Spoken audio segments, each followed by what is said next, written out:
Bom dia, pessoal. Nós vamos continuar hoje aqui a nossa discussão sobre o Antônio Cândido. A nossa última aula sobre o Cândido, dessa vez, discutindo esse ensaio de Cortiço a Cortiço, né? Esse ensaio, eu acho ele um pouquinho mais complicado do que o ensaio anterior. Eu acho que a forma como ele trata o problema é um pouco mais complexa. Eu acho que um pouco porque o problema enfrentado aqui é um pouco mais complicado. E esse ensaio ele está literalmente no centro da discussão do Antônio Cândido com o estruturalismo e com os autores estruturalistas, né, com Afonso Romano de Santana e tal. E vocês vão ver que mantém-se aqui um pouco aquela recepção crítica que ele estava fazendo do estruturalismo no texto anterior, né? Vocês vão ver que ele continua aqui com traços muito fortes de estruturalismo, mas de um estruturalismo diferente, o estruturalismo do Antônio Cândido, é um estruturalismo muito diferente do estruturalismo tradicional, né? Bom, nesse texto ele vai discutir, então, o livro do Luiz de Azevedo, que é o Cortiço. Nós não vamos ler o ensaio inteiro aqui, na última aula a gente leu quase o ensaio inteiro, né? Assim, ficou faltando, na verdade, a última parte do de Cortiço a Cortiço, do Dialético da Malandragem, que é uma parte muito importante também, e eu indico muito que vocês leiam o ensaio inteiro, assim. Ele chega a lugares muito, muito interessantes na última parte, né? E aqui também, mais uma vez, nós não vamos ler o ensaio inteiro, nós vamos ler até menos do que a gente havia lido na aula anterior, porque esse é também um ensaio um pouco maior e um pouco mais complexo, então talvez eu tenha que me deter um pouco mais em algumas questões. Mas vamos lá. Vamos pegar a introdução, vocês vão ver que na introdução ele vai continuar fazendo, vamos dizer assim, afirmações de princípio, ele continua afirmando os seus princípios analíticos, seus princípios críticos, e ele vai colocar, vamos dizer assim, de forma muito, muito evidente e muito paradigmática qual que é a perspectiva de análise que ele vai assumir. Então ele já começa assim, olha, hoje está na moda dizer que uma obra literária é constituída mais a partir de outras obras que a precederam do que em função de estímulos diretos da realidade, pessoal, social ou física. Ou seja, o que constitui a obra literária é a sua relação com a tradição, é a sua relação com outras obras literárias e não necessariamente a sua relação com a realidade imediata, né? E aí ele começa falando, olha, deve haver boa dose de verdade nisso. Todas as vezes, dizia Proust, que um grande artista nasce, é como se o mundo fosse criado de novo, porque nós começamos a enxergá-lo conforme ele o mostra. E ao dito de Oscar Wilde, que depois de ter mostrado Corrose do Bini a natureza da França, mostrava naquela altura Monet e Pissarro.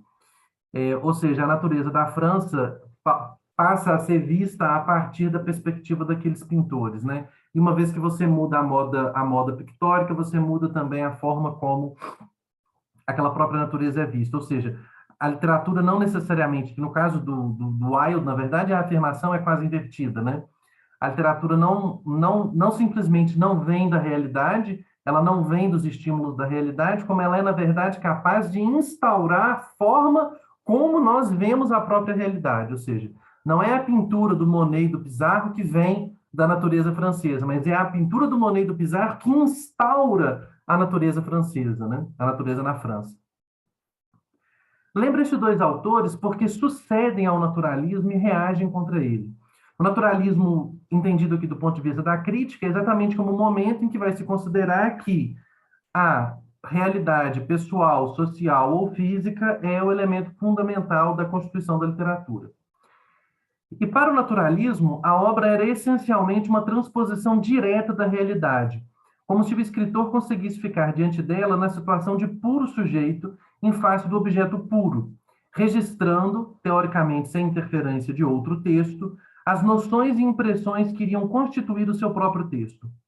A estética fin de siècle, de Rémy de Gourmont, teoricamente tão pouco naturalista, repousa nessa utopia da originalidade absoluta pela experiência imediata, que o levava a desconfiar da influência mediadora das obras. Bom, ele constrói aqui primeiro essa dicotomia, né? De um lado, a crítica naturalista, de outro lado, essa crítica antinaturalista que pensa a mediação das obras, a mediação da tradição, né? Mas nós sabemos que, embora filha do mundo, a obra é um mundo e convém, antes de tudo, pesquisar nela mesma as razões que a sustêm como tal. Ou seja, ela é filha do mundo, ou seja, ela é filha da realidade, mas ela, ao mesmo tempo, instaura uma nova realidade. A sua razão é a disposição dos núcleos de significado, formando uma combinação sui generis, que, se for determinada pela análise, pode ser traduzida num enunciado exemplar. Ou seja, o objetivo da crítica é encontrar a disposição dos núcleos de significado da obra. Este procura indicar a fórmula segundo a qual a realidade do mundo ou do espírito foi reordenada, transformada, desfigurada ou até posta de lado para dar nascimento ao outro mundo, que é o mundo da obra literária. Observem mais uma vez aqui como que o Cândido parte da perspectiva de que a obra literária ela funda um mundo, ela gera um mundo próprio, um mundo novo. E mesmo que esse mundo da obra esteja relacionado com o mundo real, com o mundo concreto, com a realidade social, pessoal e física, mesmo assim, a obra continua sendo um mundo próprio em si mesmo. E o objetivo do analista é entender, antes de tudo, a forma como a obra organiza o seu próprio mundo, a forma como a obra instaura o próprio mundo, né? Para depois pensar em qualquer relação, né? Ver criticamente a obra é escolher um dos momentos deste processo como plataforma de observação, ou seja, desse processo de transfiguração, de transformação da realidade, ou até mesmo de ignorância em relação à realidade, de colocar a realidade de lado para observar a obra. No extremo, é possível encará-la como duplicação da realidade, crítica naturalista, da maneira que o trabalho plasmador fique reduzido a um registro sem grandeza. Pois se era para fazer igual, por que não deixar a realidade em paz? Né? Ou seja, se era para a gente simplesmente imitar a realidade, por que a gente não deixa a realidade lá quieta e a gente olha para a realidade sem precisar da literatura? É possível, no outro extremo, vê-la como objeto manufaturado com arbítrio soberano, que significa na medida em que nada tem a ver com a realidade, cuja presença eventual seria um restolho inevitável, ou, de qualquer modo, um traço sem categoria hermenêutica, ou seja, um traço que não interessa ao processo da interpretação, da compreensão, da exegese, da hermenêutica da obra. Entre os dois extremos, talvez o segundo seja, apesar de tudo, mais favorável à análise literária. Ou seja, se a gente vai considerar os dois extremos, é melhor ficar com o segundo, ou seja, é melhor ficar com ignorar a realidade. Porque o primeiro dispensaria o olho crítico, já que a obra é vista como algo que, para raciocinarmos até o extremo, poderia ser apreendido com os meios normais da percepção ou do entendimento, por equivaler à realidade do espírito e do mundo. Mas seria melhor a visão que pudesse rastrear na obra o mundo como material, para surpreender, no processo vivo da montagem, a singularidade da fórmula segundo a qual é transformado no mundo novo, que dá a ilusão de bastar a si mesmo. Ou seja, seria mais interessante a gente procurar um meio termo entre esses dois extremos, né? E a frase dele aqui é exemplar, né? Ou seja, rastrear na obra o mundo como material, para surpreender no processo vivo da montagem, ou seja, da montagem da própria obra, na montagem desse mundo novo que é a obra, a singularidade da fórmula segundo a qual é transformado no mundo novo. Ou seja, procurar isso que ele falou aqui, essa fórmula, essa combinação sui generis dos núcleos de significado. Essa fórmula, né? Segundo a qual a realidade vai entrar na obra. Associando a ideia de montagem, que denota artifício, a de processo, que evoca a marcha natural, talvez seja possível esclarecer a natureza ambígua, não apenas do texto, que é e não é fruto de um contato com o mundo, mas do seu artífice, que é e não é um criador de mundos novos. Aqui, veja, mais uma vez, né, a gente vai percebendo como que a tentativa de equilíbrio dele vai incidindo na forma como a própria frase está escrita, né? Ou seja, ele quer associar a ideia de montagem, que é a ideia de arbítrio, que está relacionada ao Criador como um ser soberano que cria um mundo que não tem nada a ver com o mundo real, a de processo, né? Que denota exatamente marcha natural, ou seja, que denota a relação processual entre o mundo e a obra, né? Do qual o artista é o artífice, né? O mediador. É, talvez seja possível esclarecer a natureza ambígua. A natureza é ambígua, ou seja, ele está admitindo a ambiguidade. Observem como que não há aqui uma afirmação categórica. Não tem uma afirmação categórica. Ele não está afirmando categorialmente que a obra vem do mundo, tanto que ele deixa a possibilidade de colocar a realidade de lado, né? Ele não está afirmando isso de forma categórica. Ele está falando, olha, isso é uma forma interessante de ver o negócio. E a natureza da obra é ambígua. Assim como a gente não pode ignorar um dos aspectos, a gente também não pode ignorar o outro. Ou seja, a gente não pode ignorar o elemento constitutivo da relação com a realidade na composição das obras. Embora considerar apenas esse elemento também seja algo inadequado, né? Neste ensaio, o interesse analítico se volta para um problema de filiação de textos e de fidelidade aos contextos. Ou seja, neste ensaio, o problema se volta para a filiação de texto. Filiação de texto é o quê? O texto surgindo a partir de outro texto. Ou seja, o texto como um resultado da tradição.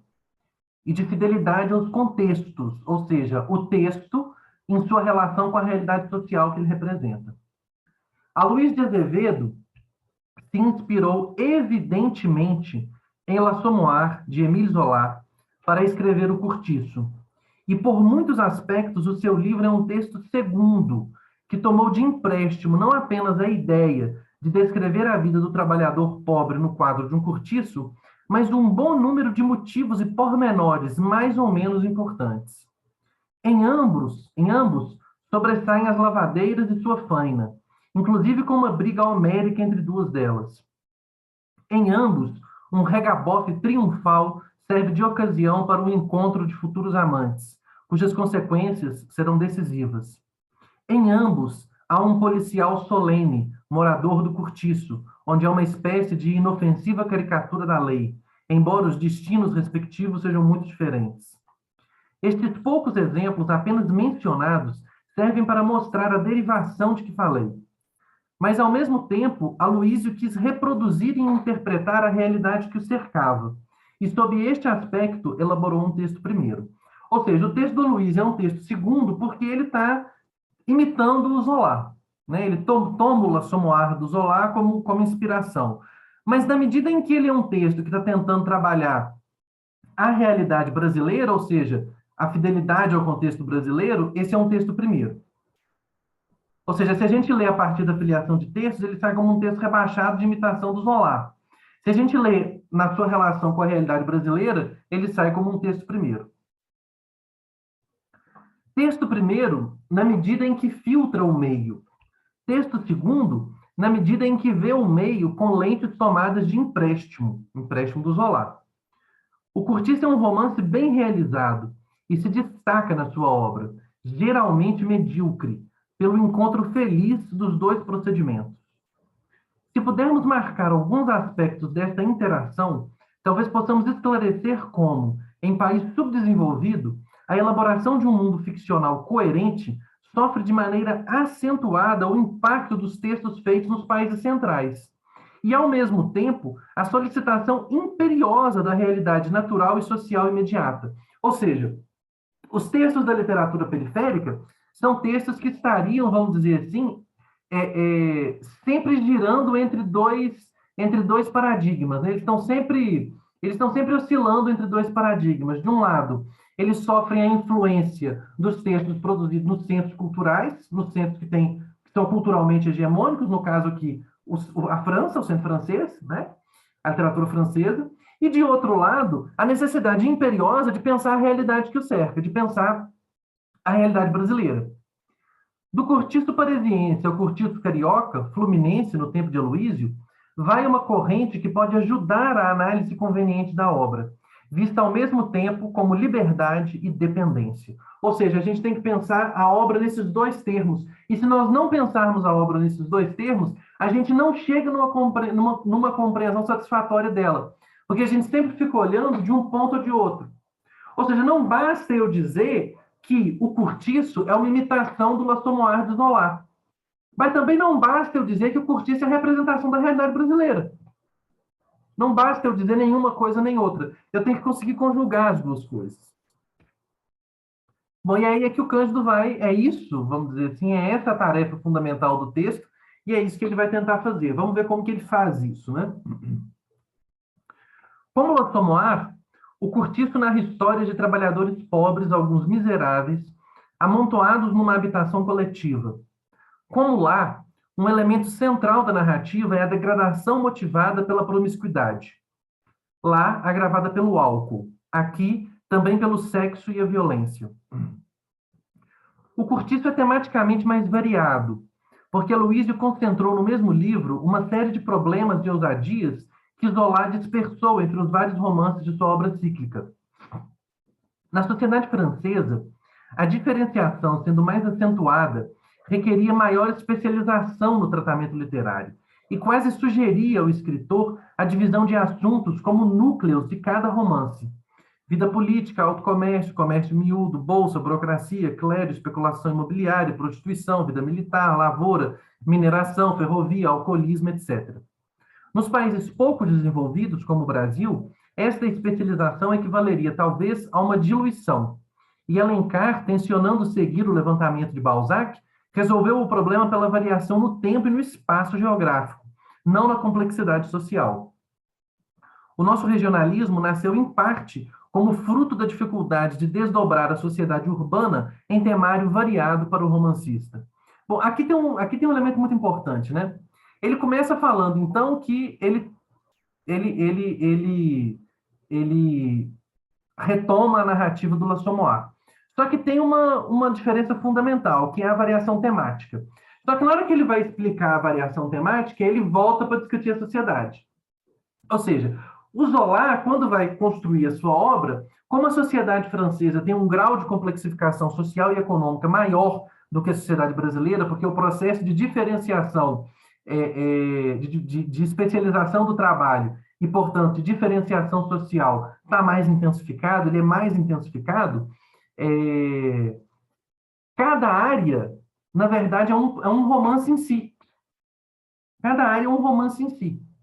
Ou seja, no Brasil, como a gente não tinha, no final do século XIX, uma especialização do trabalho tão intensa e uma separação e uma diferenciação social tão intensa, tão profunda e tão complexa, você consegue tratar vários aspectos no mesmo romance. É aquilo que o Zola tinha necessariamente que separar por causa da complexidade da sociedade francesa, o Aloísio junta por causa da simplicidade da sociedade brasileira. Por isso, o cortiço abrange mais que L'Assommoir. E Aloísio foi buscar sugestões não apenas neste, mas em Naná, em La Joie de Vivre, em Pouboulet e, quem sabe, em Lacouré. Por isso foi possível associar à vida do trabalhador a presença direta do explorador econômico, que no livro de Zola aparece vagamente sob a forma do senhorio cobrando aluguéis nos momentos difíceis, mas que no cortiço se torna o eixo da narrativa, ou seja, o eixo da narrativa do cortiço, como eu acho que, enfim, talvez a maioria de vocês saibam, é exatamente o processo de enriquecimento do João Romão, né, que é o dono do cortiço. Essa relação tão próxima entre o capitalista que vai enriquecer no processo e o trabalhador explorado, o Zola não consegue. O Zola não consegue por quê? Porque lá na sociedade francesa, o capitalista explorador está longe do trabalhador explorado, porque a diferenciação social é intensa. No Brasil, não. No Brasil, eles estão um é vizinho do outro. Um está muito próximo do outro. A originalidade do romance de Aloísio está nessa coexistência íntima do explorado e do explorador, tornada logicamente possível pela própria natureza elementar da acumulação num país economicamente ainda semicolonial. Na França, o processo econômico já tinha posto o capitalista longe do trabalhador, mas aqui eles ainda estavam ligados, a começar pelo regime da escravidão, que acarretava não apenas contato, mas exploração direta e predatória do trabalho muscular. Daí a pertinência com que a Luísa escolheu para objeto a acumulação do capital a partir das suas fases mais modestas e primárias, situando-a em relação estreita com a natureza física, já obliterada no mundo europeu do trabalho urbano. Ou seja, a relação entre natureza e acumulação do capital que aparece no cortiço, que é uma coisa muito forte no cortiço, no Zola não pode aparecer de forma tão direta. Por quê? Porque a sociedade francesa já é muito mais complexificada do que a sociedade brasileira. No seu romance, o enriquecimento é feito à custa da exploração brutal do trabalho servil, da renda imobiliária arrecadada do pobre, da usura e até do roubo puro e simples, constituindo o que se poderia qualificar de primitivismo econômico. O Cortiço narra com efeito a ascensão do taverneiro português João Romão, começando pela exploração de uma escrava fugida, que usou como amante e besta de carga, fingindo tê-la alforriado e que se mata quando ela a vai devolver ao dono, pois, uma vez enriquecido, precisa liquidar os hábitos do passado para assumir as marcas da posição nova. Mas a verdadeira matéria-prima do seu êxito é o cortiço, do qual tira um máximo de lucro sob a forma de aluguéis e venda de gêneros. Ao contrário de L'Assommoir, trata-se de uma história de trabalhadores intimamente ligados ao projeto econômico de um ganhador de dinheiro. Por isso, o romancista pôs ao lado da habitação coletiva dos pobres o sobrado dos ricos, meta visada pelo esforço de João Romão, ou seja, o sobrado do Miranda. A consciência das condições próprias do meio brasileiro interferiu na influência literária, tornando o exemplo francês uma fórmula capaz de funcionar com liberdade e força criadora em circunstâncias diferentes. Ou seja, essas alterações todas que ele está fazendo na forma literária, elas advêm do quê? Elas advêm da consciência das condições próprias do meio brasileiro. É a fidelidade ao meio que produz a alteração no modelo herdado do naturalismo francês. Bom, aqui o Antônio Cândido ele dá uma pequena volta aqui para poder discutir como que essa representação do processo brasileiro vai acontecer no romance. E aí ele vai começar trabalhando com esse dito popular, vamos dizer assim, né?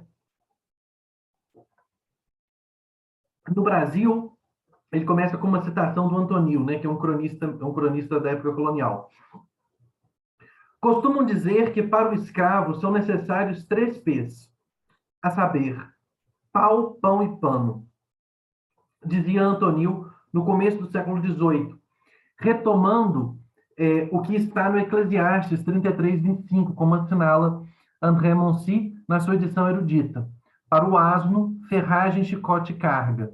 Para o servo, pão, correção e trabalho. No fim do século XIX, era corrente no Rio de Janeiro, como dito humorístico, uma variante mais brutal ainda. Para português, negro e burro, 3 P's. Pão para comer, pano para vestir, pau para trabalhar.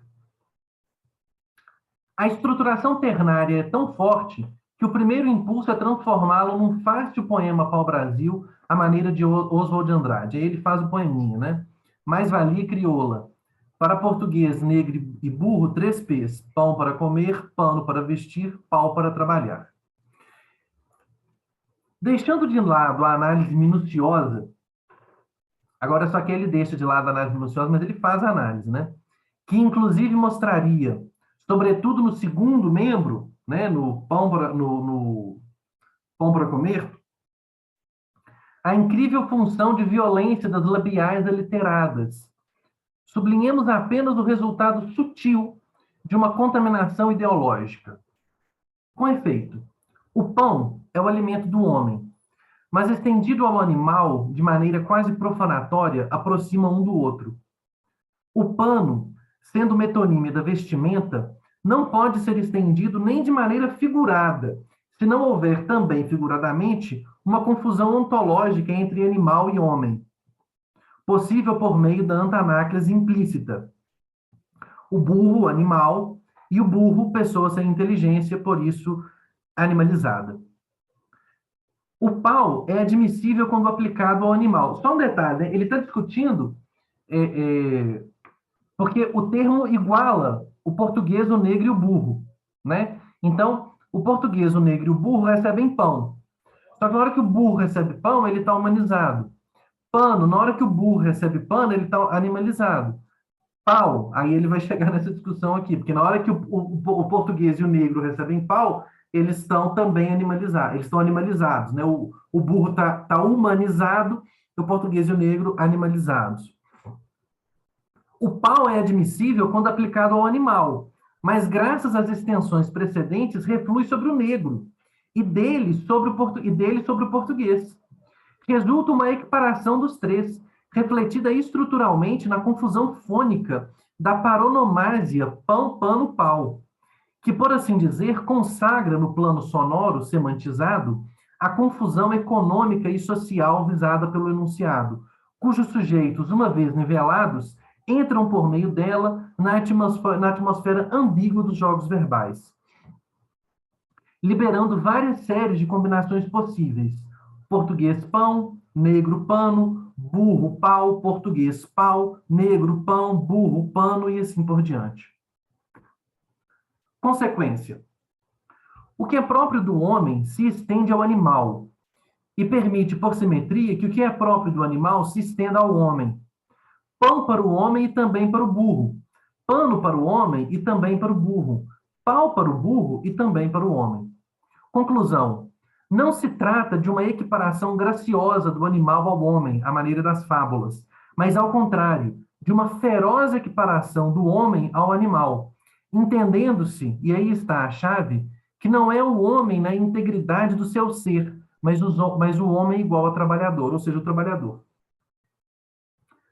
O dito não envolve, portanto, confusão ontológica, mas sociológica. Não se trata de confundir o homem em geral com o animal, mas de confundir o trabalhador, que é uma categoria sociológica, com o animal. E visa ocultamente definir uma relação de trabalho, ligada a certo tipo de acumulação de riqueza, na qual o homem pode ser confundido com o bicho e tratado de acordo com essa confusão. Ok? Só lembrando aqui uma coisa que vai ser muito importante para a análise dele para frente, não sei se você sabe, acho que por consequência você sabe, mas é sempre bom lembrar, no final do século XIX você tem uma imigração muito grande de portugueses para o Rio de Janeiro, para o Brasil de forma geral, para o Rio de Janeiro de forma mais intensa. Então, no final do século XIX, logo antes da escravidão e depois logo antes da abolição e depois da abolição de forma muito intensa, você tem uma imigração portuguesa muito significativa. E o português que vem para o Brasil nesse momento vem para trabalhar. Então, a piada que ele está fazendo aqui com o português, equiparando o português ao negro, né? Colocando o português na mesma barco do negro e do burro, é porque o português é também considerado, nesse momento, um sujeito, um trabalhador, um sujeito que vem trabalhar, né? Por isso, este dito nos serve de introdução ao universo das relações humanas do cortiço, não apenas por causa do sentido que acaba de ser indicado, mas porque encerra também uma ilusão do brasileiro livre daquele tempo, que é seu emissor latente, e que no enfoque narrativo do romance se manifesta com uma curiosa mistura de lucidez e obnubilação. Aqui a gente tem uma coisa interessantíssima, né? Ele estava discutindo a relação do romance com o Lassonnoir. E aí, quando pensa que não, ele passa a discutir com um grau de detalhamento absurdo um dito popular do final do século XIX. E aí ele volta para o romance agora. Ou seja, esse dito, ele serve para a gente entender as relações humanas do cortiço. Não só porque pelo que ele acaba de falar, ou seja, pela animalização do homem, do trabalhador de forma mais específica, mas porque ele encerra uma ilusão do brasileiro livre daquele tempo, que é o seu emissor latente, ou seja, quem está falando isso daqui é o brasileiro livre, que não se identifica nem com o português, nem com o branco, nem com o burro. E agora que vem o mais interessante, e que no enfoque narrativo do romance se manifesta com uma curiosa mistura de lucidez e obnubilação. Ou seja, o enfoque narrativo do romance, o narrador do romance assume a perspectiva do brasileiro livre daquele tempo. Por isso que esse dito funciona para a gente entender a forma como as relações humanas são configuradas no romance. Porque o enunciador, o sujeito que enuncia esse dito, é o mesmo sujeito que sustenta o enfoque narrativo do Cortiço. Isso como uma mistura de lucidez e obnubilação, ou seja, como uma mistura de consciência e de tentativa de mascarar, de mascaramento desse fato, ou seja, de que esse narrador é o brasileiro livre. Que, como vocês vão ver, é o sujeito que não se identifica com o trabalho, né? O que caracteriza, o que iguala, na verdade, português, burro e negro é que eles trabalham. O brasileiro livre não trabalha. Penso no brasileiro livre daquele tempo com tendência mais ou menos acentuada para o ócio, ou seja, não, é um sujeito que se recusa ao trabalho porque o trabalho está vinculado na cultura brasileira ao escravo. Favorecido pelo regime de escravidão, encarando o trabalho como derrogação e forma de nivelar por baixo, quase até a esfera da animalidade, como está no dito. O português se nivelaria ao escravo porque, de tamanca e camisa de meia, parecia depositar-se, para usar a imagem usual do tempo, na borra da sociedade, pois trabalhava como um burro. Mas enquanto o negro escravo, e depois libertado, era de fato confinado sem remédio às camadas inferiores, ou seja, o negro não tinha possibilidade de ascensão social por meio do trabalho, o português, falsamente assimilado a ele pela prosápia leviana dos filhos da terra, podia eventualmente acumular dinheiro, subir e mandar no país meio colonial. Ou seja, diferentemente do escravo, o negro, o português, tem possibilidade de ascensão social. Essa questão da imigração portuguesa, que é uma questão muito importante no Cortiço, não é uma questão só do Cortiço. Assim. Essa questão da imigração portuguesa é uma fixação do romance naturalista português. Tá? No Cortiço, João Romão não se distingue inicialmente pelos hábitos da escrava bertoleza, mas é o princípio construtor e animador da morada coletiva, de cuja exploração dura vai tirando os meios que o elevam no fim do livro ao andar da burguesia, pronto para ser comendador ou visconde. Ri melhor quem ri por último. Quem ri por último no livro é ele, sobre as vidas destroçadas dos outros, queimados como lenha para a acumulação brutal do seu dinheiro. O brasileiro livre, que riu dele pela piada e o dichote, fica, como se dizia no tempo, a ver navios, porque, em geral, tendia à boa vida. E nessa sociedade que fingia prolongar as ordens tradicionais, o trabalho era o ovo de Colombo, que permitia ascender e desvendar cada vez mais a sua verdadeira divisão em classes econômicas.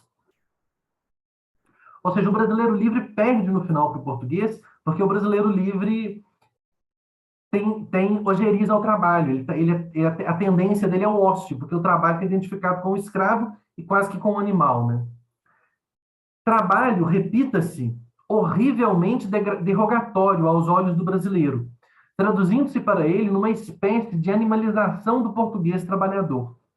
Com efeito, o que há no Cortiço são formas primitivas de amealhamento, a partir de muito pouco ou quase nada, exigindo uma espécie de rigoroso ascetismo inicial e a aceitação de modalidades diretas e brutais de exploração, incluindo o furto como forma de ganho e a transformação da mulher escrava em companheira máquina. É visível que a carreira de João Romão tem para o romancista um caráter de paradigma, inclusive devido à reação suscitada no brasileiro, mais ou menos ressentido pela constituição das fortunas portuguesas daquele tempo. Aliás, Aloísio foi, salvo erro meu, o primeiro dos nossos romancistas a descrever minuciosamente o mecanismo de formação da riqueza individual. Basta comparar o seu livro com as indicações sumárias de Macedo, Alencar ou Machado de Assis, nos quais o dinheiro aparece com frequência, mas adquirido por herança, dote ou outra causa fortuita. Pensado, determinado, é certo, mas como um dado já pronto no entrecho, ou seja, o processo de formação das fortunas não aparece. No Curtiço, ele se torna implicitamente objeto central da narrativa, cujo ritmo acaba se ajustando ao ritmo de sua acumulação, tomada pela primeira vez no Brasil como eixo da composição ficcional. Ora, essa acumulação assume para o romancista a forma odiosa da exploração do nacional pelo estrangeiro. Ou seja, a acumulação do trabalho aparece no romance na forma da exploração do nacional pelo estrangeiro. Né? Ou seja, João Romão é um português que vem, explora o nacional e fica rico. Tanto assim que no Curtiço há pouco sentimento de injustiça social e nenhuma da exploração de classe, mas nacionalismo e xenofobia, ataque ao abuso do imigrante que vem tirar o nosso sangue. Ou seja, aquilo que seria diferença de classe não aparece no romance como diferença de classe, como injustiça social, mas aparece no romance como nacionalismo e xenofobia. Enfim, nada mais atual do que isso, né? É como se, enfim, é como se o livro tivesse sido narrado pelo Trump falando que os mexicanos estão roubando os empregos dos americanos. Enfim, nada novo sobre o sol aqui pra gente. Daí a presença de uma espécie de luta de raças e nacionalidades, num romance que não questiona os fundamentos da ordem. O roubo e a exploração desalmada de João Romão são expostos como comportamento padrão do português forasteiro, ganhador de fortuna à custa do natural da terra, denotando da parte do romancista uma curiosa visão popular e ressentida de freguês endividado de empório. Ou seja, mais uma vez, a perspectiva do romance é a mesma perspectiva do dito dos três P's. E essa perspectiva também se junta com essa perspectiva aqui, né? Essa visão popular e ressentida de freguês endividado de empório, ou seja, você se endivida no empório lá do português, não consegue pagar o português, e aí, na verdade, você se ressente do português ser um estrangeiro e estar na sua terra fazendo dinheiro, quando, na verdade, você tem ojeriza ao trabalho, você não trabalha. Quando, na verdade, o português, junto com o escravo, é quem está trabalhando na sociedade brasileira. A presença do português é, portanto, decisiva, enquanto a alternativa ao antagonismo do brasileiro, de tal modo que um dos fatores determinantes da narrativa é o comportamento de um ou outro em face do Brasil, tomando essencialmente como natureza, como disponibilidade que condiciona a ação, e, portanto, o destino de cada um. Ou seja, o Brasil é tomado como natureza, como disponibilidade que condiciona a ação. A visão dos intelectuais brasileiros do século XIX era bastante ambígua, pois não encontrando nas obras da civilização apoio suficiente para justificar o orgulho nacional, eles recuavam para a natureza, como segunda linha, entrincheirando-se numa posição que era também capitulação, ao ser um modo colonial e pitoresco de ver o país. Aqui é interessantíssimo, né? Ou seja,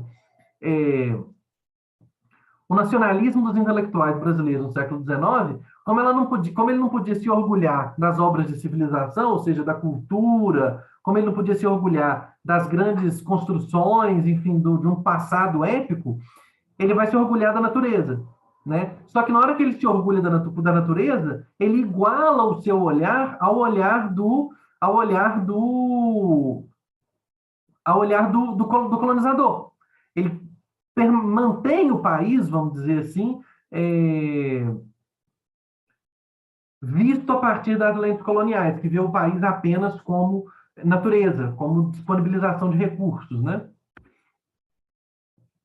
Aloísio, como se dirá melhor adiante, não escapa a esta e outras contradições, e seu livro dá grande importância à natureza, mas concebida como meio determinante, à moda naturalista, estabelecendo implicitamente para a atuação dos personagens três possibilidades que lembram, no plano individual, as futuras alternativas de Tony B. Agora, mais uma vez, a moda estruturalista, né? Ele faz um esqueminha. O português que chega e vence o meio visto aqui como a natureza brasileira, o português que chega e é vencido pelo meio, o Jerônimo, né? O brasileiro explorado e adaptado ao meio. Bom, agora ele vai voltar, vamos dizer assim, ao romance de forma mais imediata. Para ele voltar para o romance, ele volta, vamos dizer assim, também aos três P's, né? Mas a esta altura é preciso voltar ao dito dos três P's, não só para reafirmar o alegado, isto é, que pode ser útil para compreender o universo do cortiço, mas para insistir no seu baixo caráter de formulação ideológica. O tipo de gente que o enunciava sentia-se confirmada por ele na sua própria superioridade. Essa gente era cônscia de ser branca, brasileira e livre, três categorias bem relativas, que por isso mesmo precisavam ser afirmadas com ênfase, para abafar as dúvidas num país onde as posições eram tão recentes quanto a própria nacionalidade, onde a brancura era o que ainda é, uma convenção escorada na cooptação dos homens bons, onde a liberdade era uma forma disfarçada de dependência. Ou seja, esse dito dos três P's funciona como consciência ressentida, né? Daí a grosseria agressiva da formulação, feita para não deixar dúvidas. Eu, brasileiro nato, livre, branco, não posso me confundir com um homem de trabalho bruto, que é escravo e de outra cor, e odeio o português, que trabalha como ele e acaba mais rico e mais importante do que eu, sendo além disso mais branco. Quanto mais ruidosamente eu proclamar os meus débeis privilégios, mais possibilidades terei de ser considerado branco, gente bem, candidato viável aos benefícios que a sociedade e o Estado devem reservar aos seus prediletos. Ou seja, ele funciona como reafirmação da ordem tradicional colonial, né? Se estiver na camada de cima, asseguro deste modo a minha posição e desmascaro os que estão por baixo. Portugueses pobres, gente de cor, brancos do meu tipo que podem cobiçar o meu lugar. Se estiver em camada inferior, devo gritar ainda mais alto para me fazer como os de cima e evitar qualquer confusão com os que estão mais abaixo. Por isso eu empurro o meu vizinho de baixo e sou empurrado pelo de cima, todos querendo sofregamente ganhar o direito de serem reconhecidos nos termos implícitos do dito espirituoso. Uma espécie de brincadeira grossa de gata pariu, onde cada um procura desalojar o vizinho e da qual saem sempre expulsos o mais fraco, o menos branco, o que se envolve mais pesadamente no processo de produção. Sórdido jogo, expresso neste e noutros mots d'esprit, que formam uma espécie de gíria ideológica de classe, com toda a tradicional grosseria da gente fina.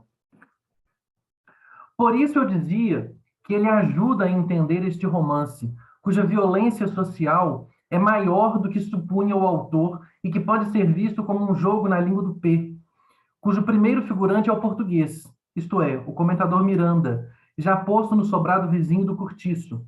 João Romão, labutando neste, olhando para o sobrado lá chegando. Jerônimo e outros que seguem os impulsos, nivelam o céu da terra e perdem a vez. São variedades do branco europeu, desprezado de maneira ambivalente pelo nativo, mas pronto para suplantá-lo e tornar-se o verdadeiro senhor, se conseguir ser agente no processo de espoliar e acumular. Segundo figurante é o negro, mais o mestiço, que sendo pobre e desvalido é assimilado a ele. O capoeira firmo, Rita Baiana, a arraia miúda dos cortiços, que mesmo quando etnicamente branca, é socialmente negra. Terceiro figurante seria um animal, mas onde está ele? É justamente o que veremos, ao constatarmos que a redução biológica do naturalismo vê todos, brancos e negros, como animais. E, sobretudo, que a descrição das relações de trabalho revela um nível mais grave de animalização, que transcende essa redução naturalista, pois é a própria redução do homem à condição de besta de carga, explorada para formar o capital dos outros. Ou seja, literalmente a gente pode ver nesse ditado, né, a forma como o romance vai se organizando. E observe, assim, é importante vocês perceberem como que o comentário do Antônio Cândido sobre o aspecto histórico do romance é também um comentário formal que ele está fazendo. E esse comentário formal vai se intensificar. Ele vai se intensificar cada vez mais, à medida que o ensaio vai passando, né? À medida que o ensaio vai se desenvolvendo. Mas aqui já é também análise formal. Mas o desdobramento do Dichotte mostra que, afinal de contas, dos figurantes a que caberiam os três P's, o português não é português, o negro não é negro e o burro não é burro. Em plano profundo, trata-se de uma trinca diferente, pois, na verdade, estão em presença, primeiro, o explorador capitalista, o trabalhador reduzido a escravo e o homem socialmente alienado, rebaixado ao nível do animal. E aqui tem esse aspecto tem um aspecto muito importante do que o Cândido está falando, que é o seguinte, olha, na verdade, esse dito é um nível ideológico, isso aqui é ideologia.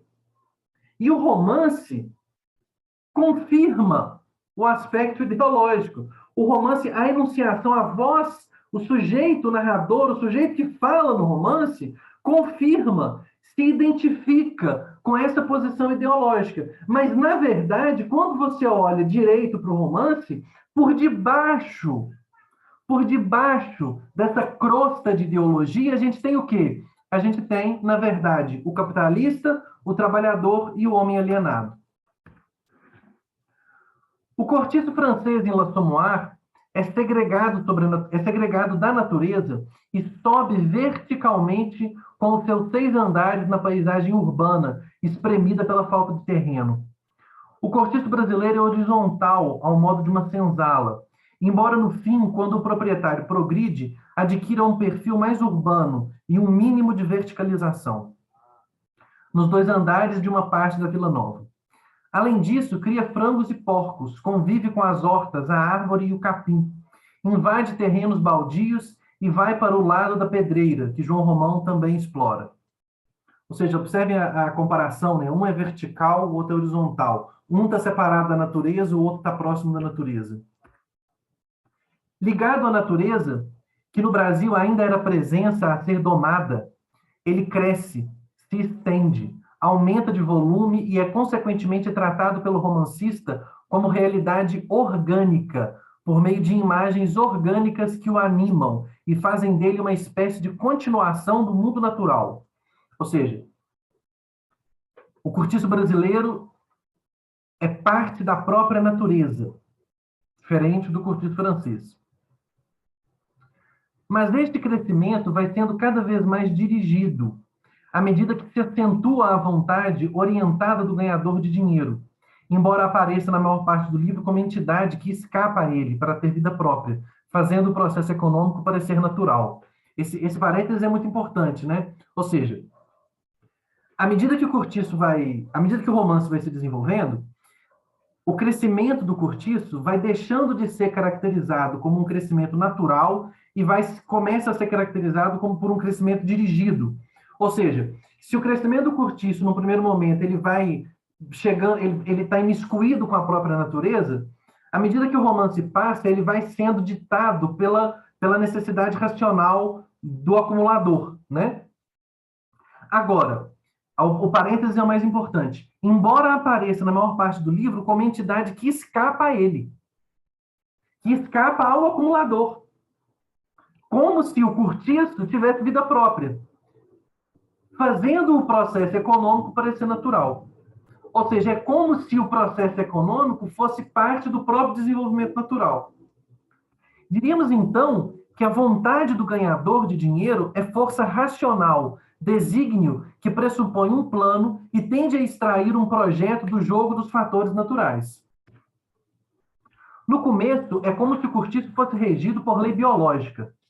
Entretanto, a vontade de João Romão parece ir atenuando o ritmo espontâneo, em troca de um caráter mais mecânico de planejamento, ou seja, ele vai moldando o cortiço à realização do seu objetivo de enriquecimento. Os 2 ritmos estão sempre presentes, mas o desenvolvimento da narrativa implica o lento predomínio do segundo sobre o primeiro, como se a iniciativa do capitalista estrangeiro fosse informando e orientando o jogo natural das condições locais. Ele usa as forças do meio, não se submete a elas.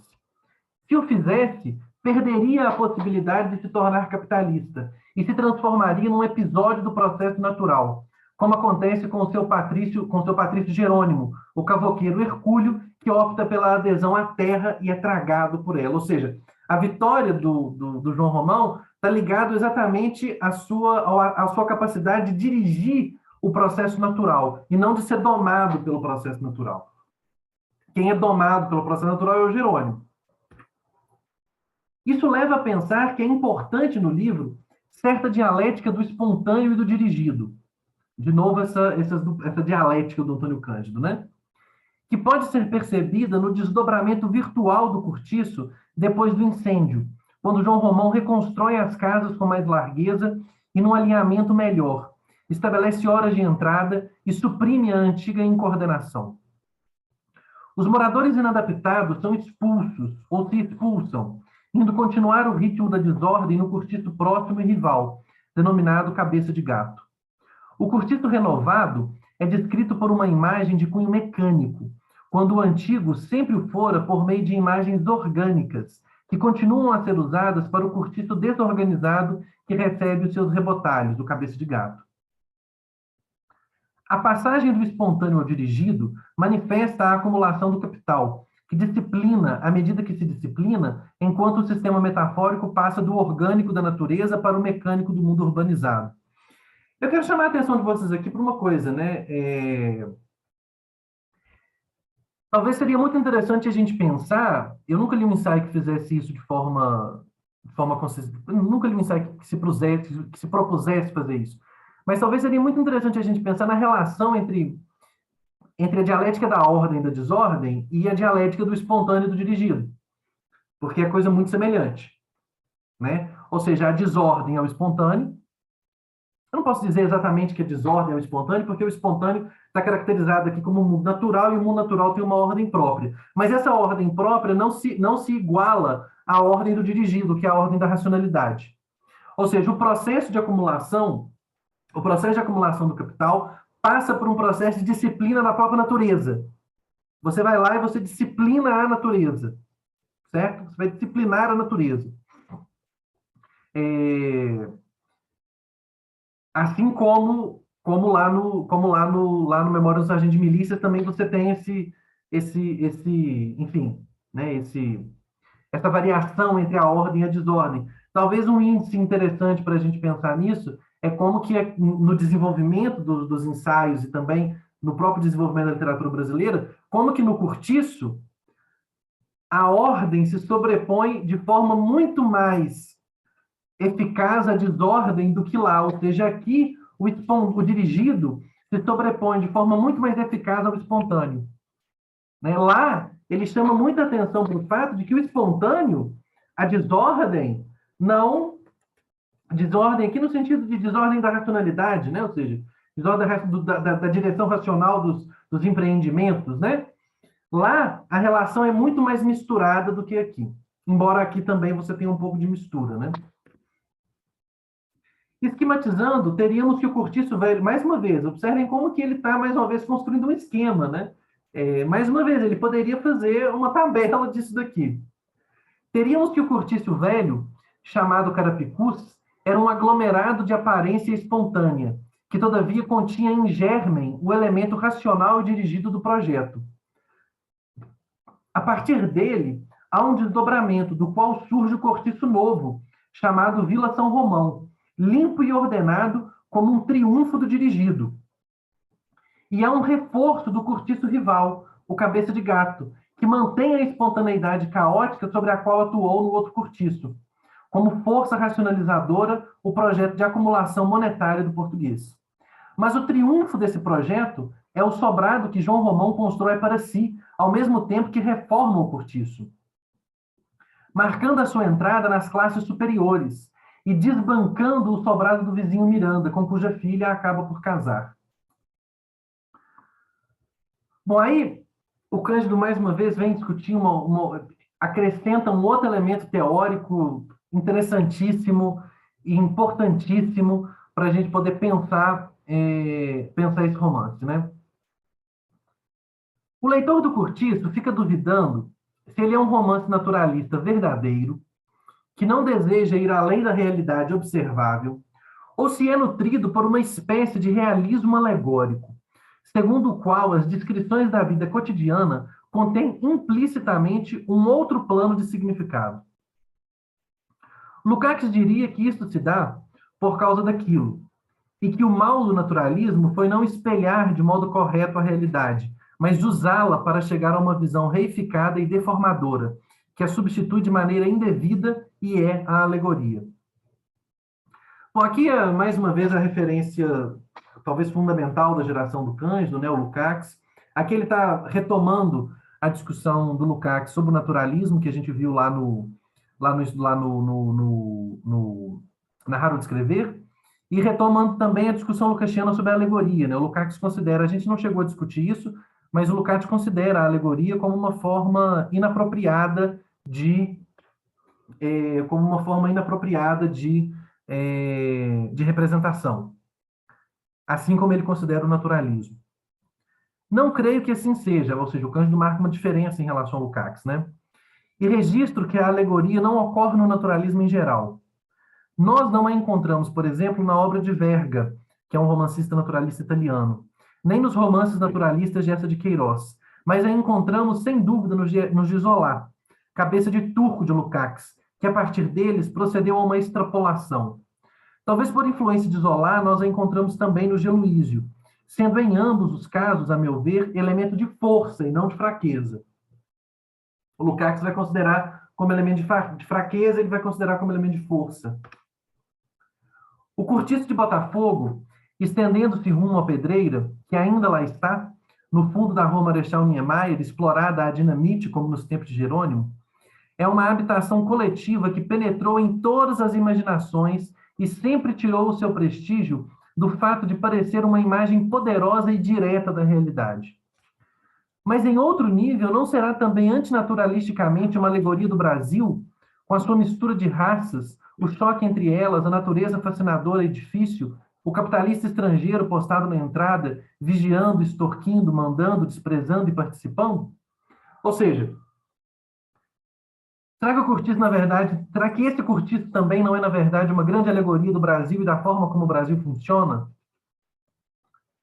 Talvez a força do livro venha em parte desta contaminação do plano real e do plano alegórico, fazendo pensar imediatamente numa relação causal de sabor naturalista, que na cabeça dos teóricos e publicistas era meio, raça, Brasil, a natureza, a mistura de raças do Brasil, e que no projeto do ficcionista foi natureza tropical do Rio, raças e tipos humanos misturados, Cortiço. Isto é, no intuito de Aloísio, a natureza que cerca o Cortiço de todos os lados, com o sol queimando no alto, condiciona um modo de relacionamento entre os diversos grupos sociais, que, por sua vez, fazem do Cortiço o tipo de aglomerado humano que é. Ou seja, a natureza que cerca o Cortiço condiciona um modo de relacionamento entre os grupos raciais, que, por sua vez, fazem do Cortiço a aglomeração que ele é. E esta série causal encarnaria o que se passava na escala nacional, segundo as concepções do tempo. Esboçando já aqui uma visão involuntariamente pejorativa do Brasil, o romancista traduz a mistura de raças e sua convivência como promiscuidade da habitação coletiva, que deste modo se torna mesmo um Brasil miniatura, onde brancos, negros e mulatos eram igualmente dominados e explorados por esse bicho-papão dos jacobinos, o português ganhador de dinheiro. Jacobino aqui no sentido que os jacobinos têm no começo da República, tá? Que manobrava tantos cordéis de ascensão social e econômica nas cidades. Ou seja, o Cortiço seria a representação do Brasil. O Cortiço é a miniatura, aquela é uma miniatura daquilo que seria o Brasil. Mistura de raças, o português à porta, parará.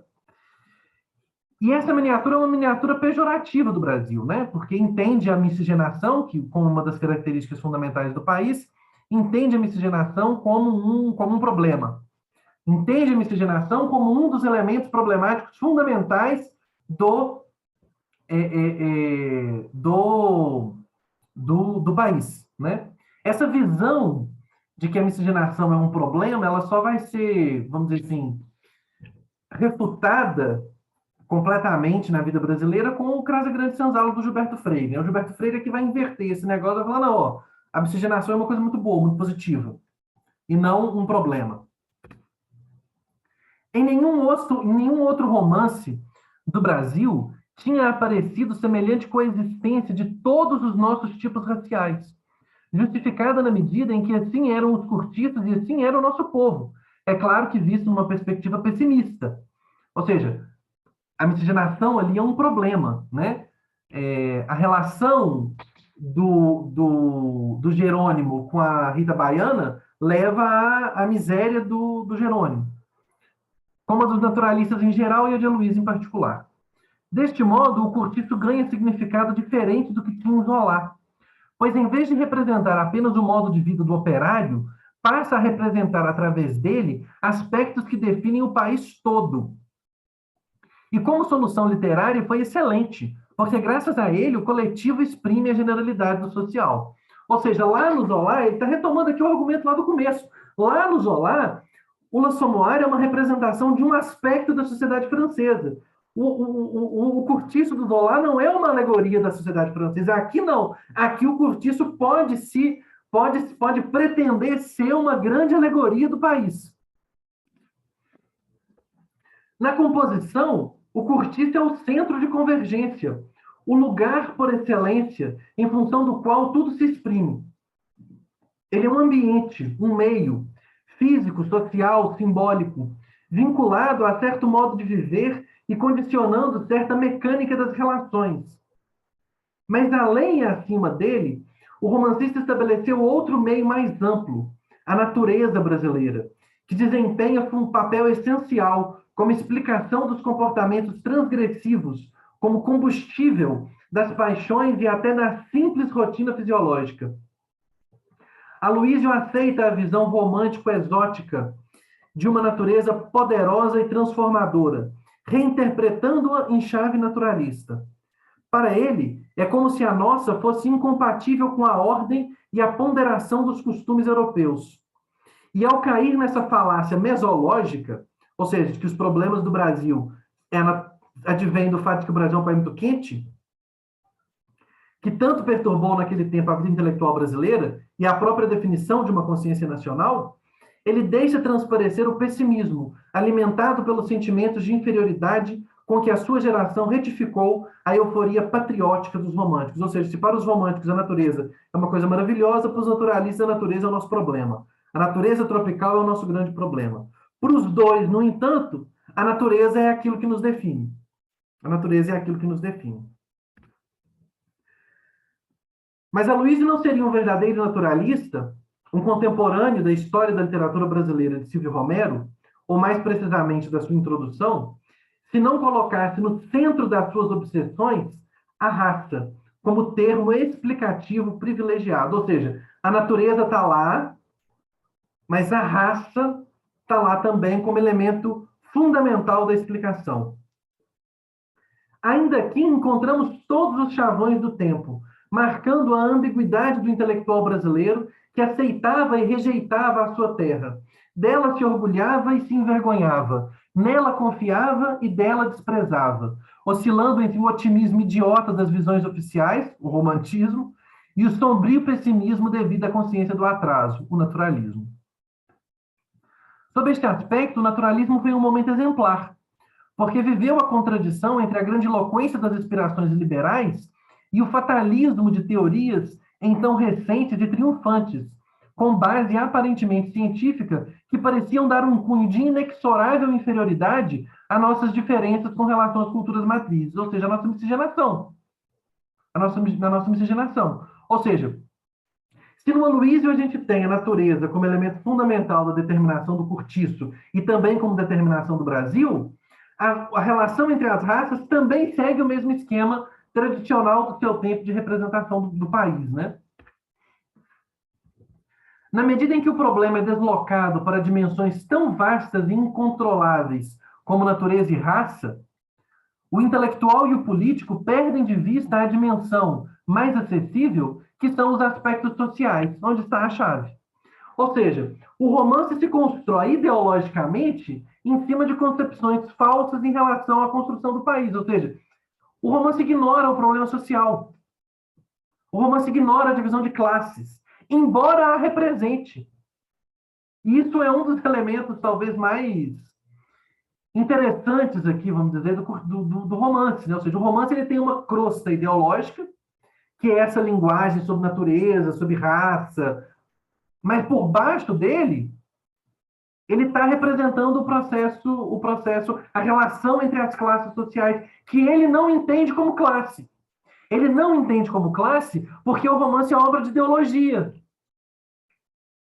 Não sei se vocês conseguem compreender isso. Se vocês conseguem compreender esses dois níveis da análise que ele está colocando aqui. Nenhum exemplo mais expressivo que o de Silvio Romero, lucidamente convencido da importância das componentes africanas e do nosso caráter de povo mestiço. E, ao mesmo tempo, vendo como solução dos problemas a superação, quanto mais rápida, melhor, de uma coisa e de outra, pela formação compensatória de uma população de aspecto aproximadamente branco, o branqueamento, né? Que fizesse o Brasil para ser igual aos países da Europa. No Brasil, quero dizer, no cortiço, porque Brasil e cortiço aqui são a mesma coisa, né? O cortiço é a alegoria do Brasil. O mestiço é capitoso, sensual, irrequieto, fermento de dissolução que justifica todas as transgressões e constitui, em face do europeu, um perigo e uma tentação. Por isso, não me espanta que João Romão encarasse e manipulasse essa massa inquietadora com o desprezo utilitarista dos homens superiores de outra cepa. Por que então apresentá-lo de maneira tão acerba, o João Romão? Por que mostrar nele um explorador abjeto, se a matéria-prima era uma caterva e desprezível? Esta contradição do livro é a própria contradição do naturalismo. É a manifestação em Aloísio da ambivalência de sua geração. Ou seja, aqui, nesse trechinho, está posto também vamos dizer assim, a distinção que ele está colocando, né? Ou seja,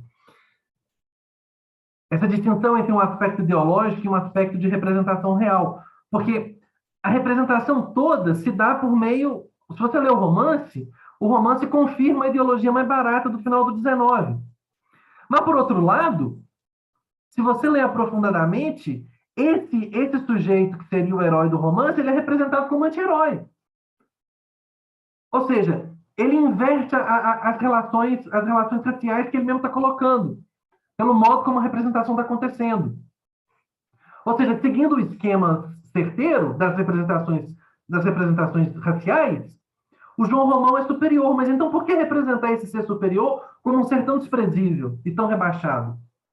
Porque há um aspecto da representação que não passa simplesmente pelo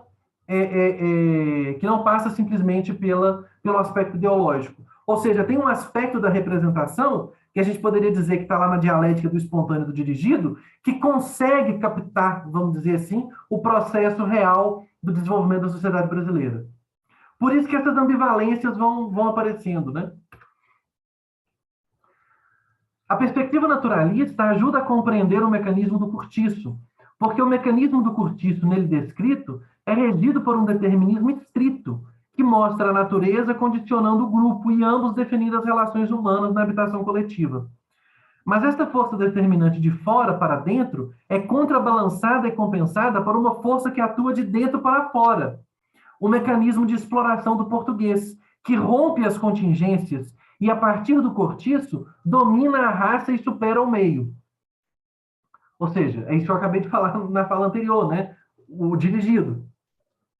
O projeto do ganhador de dinheiro aproveita as circunstâncias, transformando-as em vantagens. E esta tensão ambígua pode talvez ser considerada um dos núcleos germinais da narrativa. Um duplo movimento, portanto, ou dois movimentos complementares. Um centrípeto é a pressão do meio e da raça pesando negativamente sobre o cortiço e fazendo dele o que é. Outro, centrífugo, é o esforço do estrangeiro vencendo triunfalmente as pressões. Um leva ao cortiço, outro sai dele. Aquilo que é condição do esmagamento para o brasileiro seria condição de realização para o explorador de fora, pois sempre a pobreza e a privação foram as melhores e mais seguras fontes de riqueza. De qualquer modo, o movimento social parece o mesmo que o movimento da narrativa, porque, como vimos, o cortiço é ao mesmo tempo um sistema de relações concretas entre personagens e uma figuração do próprio Brasil. Ou seja, tem esses dois níveis, né, na representação. Em outro estudo, agora ele volta, vamos dizer assim, retoma o Memórias de um Sargento de Milícias, né? Em outro estudo, sugeri que a dinâmica das Memórias de um Sargento de Milícias dependia de uma dialética da ordem e da desordem, definindo um mundo algo desligado do mundo, apesar de nutrido da sua realidade. Daí o movimento de bailado e ar de fábula num universo onde quase não aparecem o trabalho e as obrigações de todo dia, e onde, em consequência, o dinheiro brota meio milagrosamente de heranças e subterfúgios, ficando, aliás, em fraco segundo plano. No cortiço, está presente o mundo do trabalho, do lucro, da competição, da exploração econômica visível, que dissolvem a fábula e sua intemporalidade. Por isso, falei aqui em jogo do espontâneo e do dirigido, ao invés de ordem e desordem, concebidos não como pares antinômicos, mas como momentos de um processo que sintetiza os elementos antitéticos. Espontâneo, mais como tendência ou como organização difusa, à maneira da sociabilidade inicial do cortiço, fortemente marcado pelo espírito livre do grupo. Dirigido, que é a atuação de um projeto racional. Mas então entra em cena um jogo de mediações que modificam a relação entre ficção e realidade. Porque, como ficou dito, os fatos narrados tendem a ganhar um segundo sentido, de cunho alegórico. Visto deste ângulo, o cortiço passa a representar também o Brasil, na medida em que o espaço limitado, onde atua o projeto econômico de João Romão, figura em esforço as condições gerais do país, visto como matéria-prima de lucro para o capitalista. Ou seja, você precisa ter uma mediação nesse processo, né? E o nacional, o alegórico, é exatamente essa mediação. Nesta altura, é bom insistir nas comparações e pensar nos motivos da diferença entre a representação literária da realidade no romance matriz de Zola e em seu êmbolo do lado de cá do Atlântico. Vejam como que ele volta para a discussão da questão da relação. Vejam como que ele vai e volta desses dois pontos, dessas duas questões, a fidelidade ao contexto e a filiação, de forma muito natural, como que ele está tentando conjugar esses dois elementos da análise dele. E aí ele continua: o fato de ser brasileiro levou Aloysio a interpor uma camada mediadora de sentido entre o fato particular, o cortiço, e o significado humano geral, a pobreza, a exploração. Em L'Assommoir, a história de Gervaise nos conduz diretamente à experiência mental da pobreza, sendo o cortiço e o bairro ingredientes graças aos quais ela é particularizada e determinada. Mas no livro de Aloysio, entre a representação concreta particular, o cortiço, e a nossa percepção da pobreza, se interpõe o Brasil como intermediário. Essa necessidade de representar o país por acréscimo, que não se impunha a Zola em relação à França, diminui o alcance geral do romance de Aloysio, mas aumenta o seu significado específico. Ou seja, o Brasil funciona como um processo de mediação entre o cortiço e a representação da pobreza, o que reduz a sua universalidade, mas aumenta a sua potencialidade de representar uma realidade concreta e específica. A diferença deve ser devida às condições do meio intelectual brasileiro daquele tempo, ou do meio intelectual brasileiro desde o romantismo até quase nossos dias. Havia uma tal necessidade de autodefinição nacional que os escritores pareciam constrangidos se não pudessem usar o discurso para representar a cada passo o país, desconfiando de uma palavra não mediada por ele. Isso é notório no naturalismo, que desejou uma narrativa empenhada, cheia de realidade, e que no Brasil contribuiu de maneira importante pelo fato de ter dado posição privilegiada ao meio e à raça como forças predominantes, determinantes. Ora, meio e raça eram conceitos que correspondiam a problemas reais e a obsessões profundas, pesando nas concepções dos intelectuais e constituindo uma força impositiva em virtude das teorias científicas do momento, tão questionáveis na perspectiva de hoje. Nós vamos ficar aqui com a leitura do Cortiço, de Cortiço a Cortiço, não a leitura do Cortiço, mas de Cortiço a Cortiço para o Cândido, e também com o Antônio Cândido, né? Eu acho que é importante dizer que o Antônio Cândido é uma espécie de grande orgulho, né? Assim, o Antônio Cândido é um crítico, vocês estão vendo que os ensaios dele são magistrais e deixam muito pouco a dever para os melhores ensaios que a gente viu do Lukács, para os melhores ensaios que a gente viu do Bakhtin, que a gente vai ver daqui a pouco do Auerbach. Então, assim, o Antônio Cândido é realmente um crítico muito importante. Ele tem uma forma muito particular de ver o problema, de tentar compreender como que essa relação entre literatura e sociedade se processa, e eu acho que ele dá uma contribuição essencial para a nossa discussão. Eu queria encerrar insistindo na importância de vocês lerem esses textos, assim. Não só de vocês lerem a formação da literatura brasileira inteira, cuja leitura eu indico profundamente para vocês, como também esses ensaios da maturidade, não só esses dois, tem outros, né? Tem outros ensaios também, cuja leitura eu também indico para vocês muito fortemente. Trata-se, de fato, de textos muito importantes e de textos muito fundamentais para a nossa tradição crítica, de textos muito fundamentais para a forma como nós vemos e interpretamos a literatura hoje, tá bom? Pessoal, nós vamos ficar por aqui. Qualquer dúvida, qualquer questão, por favor, falem aqui nos comentários. E na próxima aula a gente começa a discutir Auerbach, que é um outro autor igualmente interessantíssimo, um universo completamente diferente dos três autores que a gente viu. Tá bom? Tchauzinho, pessoal.